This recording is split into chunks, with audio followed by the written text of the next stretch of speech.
round of applause, please, to the fantastic Sandra J. Riley.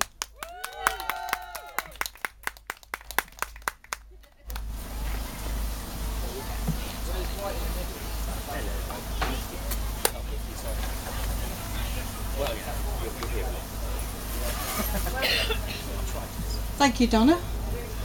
Good afternoon. What a lovely event this looks like being today. Entertainment, food, drink, all in one place. Excellent. This is my first Bardic Picnic. So, in the words of Miranda Hart, bear with. So let me introduce us. We are Poems for the Journey. I'm Sandra, and I'm the poet, and that's my daughter Sophie. She's in charge of social media, so like Twitter, Instagram, Faceache, and all that rubbish. She's doing this because she's a teenager, and that is her skill set. So today I'm going to read you 4 of my poems.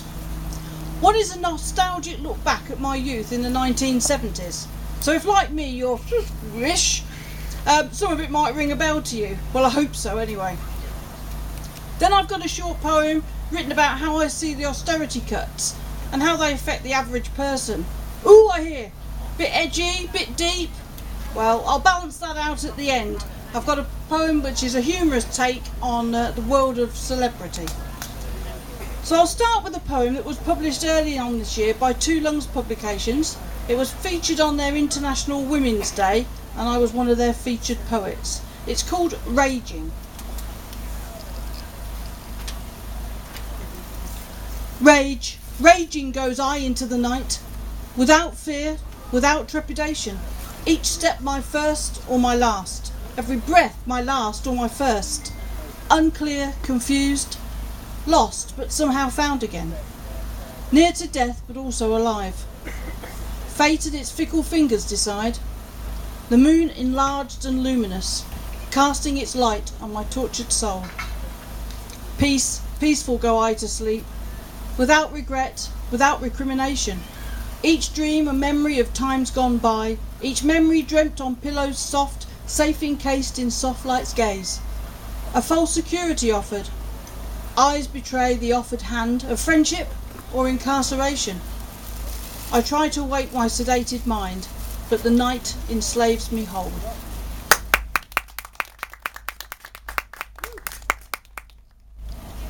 So, I write about a variety of subjects, as you'll see from the selection of poems today. I also write for children, and I write poems for drama workshops. The next poem is the look back to the 70s childhood, a life before social media, something that will fill my daughter with absolute dread. No Wi-Fi, no life. So if you remember Cresta Pop and Sherbet Dabs, you're on the right journey.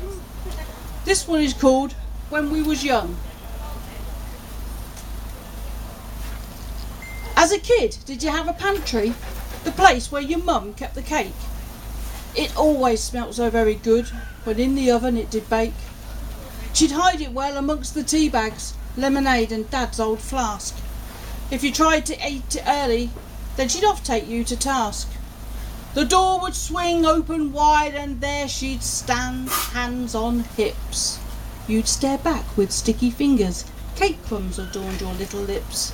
Her arms would wave and she'd threaten you with your father's leather belt. As nice as the Victoria sponge was, you knew how the leather felt. You learnt to tell the time in them days, so you weren't late home for tea. Dad clocked off at 4:30 and was home by 5 from the factory. Off ourselves a bath, oldest first, youngest last. Pyjamas on in front of the fire, Ovaltine in tiny hands grasped. Bedtime beckons and stairs are climbed, errant little sleepy heads. Lights are dimmed, pillows plumped up, fast asleep, we're in our beds.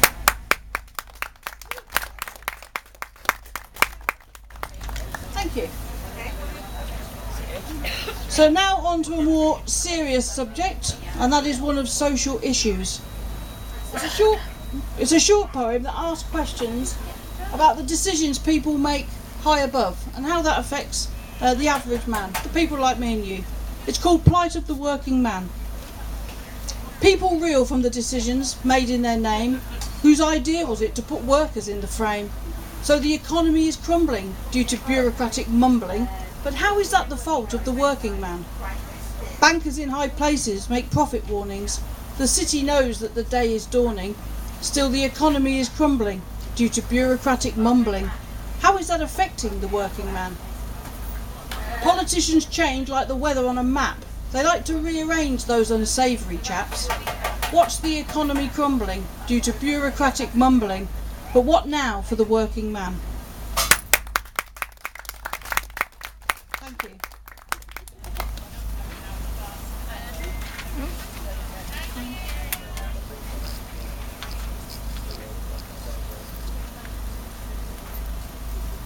So, we're nearly at the end.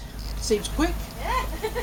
It's been lovely to meet everybody and to be able to share my poems with you. As I say, this is only the second time I've stood up and done this.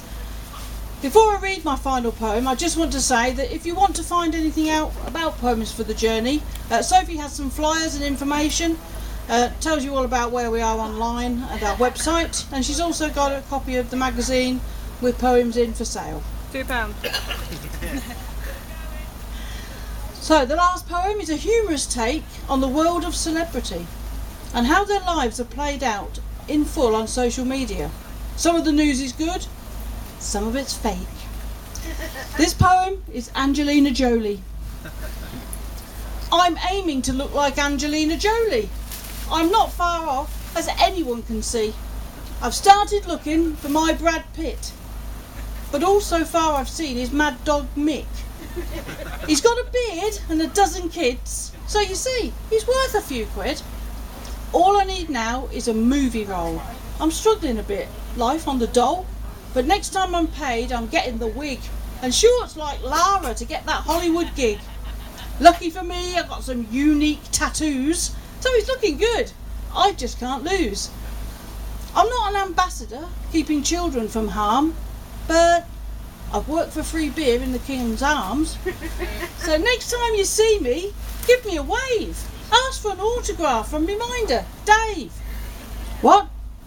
I've just found out they're bloody living apart. Damn you, Brangelina, you've broken my heart. Now who's that Meryl Streep? She seems all right. Dave, get me some ABBA. It's going to be a long night.